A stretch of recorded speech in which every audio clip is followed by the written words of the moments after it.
చూడండి, ఈరోజు lunch with balanced డైట్లో ఏమేమి పెట్టాను. రైస్ మీద నెయ్యి వేశాను. ఇది కాకరకాయ అండి. కాకరకాయ చింతపండు బెల్లం వేసిన కాకరకాయ ఎగురు అండి. ఇది తోటకూర పప్పు పెరుగు. చూడండి, ఇప్పుడు న్యూట్రిషియస్ వాల్యూస్ చెప్తాను. రైస్లో కార్బోహైడ్రేట్స్ ఉన్నాయి, ఒక బౌల్ తీసుకోవాలి. నెయ్యి యాడ్ చేశాను కాబట్టి ఫ్యాట్ లభిస్తుంది. ఇది కార్బోహైడ్రేట్ శాతాన్ని తగ్గిస్తుంది. ఇది కాకరకాయ కూర. కాకరకాయ చింతపండు బెల్లం వేసిన దప్పడం అండి. ఇది ఇందులో ఫైటో న్యూట్రియంట్స్ ఉంటాయి. సి విటమిన్ ఉంటుంది, ఏ విటమిన్ ఉంటుంది, చాలా రకాలైన న్యూట్రియంట్స్ ఉంటాయి, ఫైబర్ ఉంటుంది. పప్పు, ఇది ఆకుకూర పప్పు. ఆకుకూర పప్పులో ప్రోటీన్ ఉంటుంది.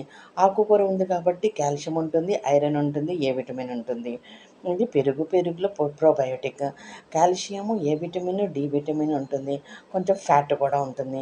ఇదండి లంచ్ విత్ బ్యాలెన్స్డ్ డైట్. నేను ఏమైనా న్యూట్రిషియస్ వాల్యూస్ మర్చిపోతే నా కామెంట్లో రాయండి.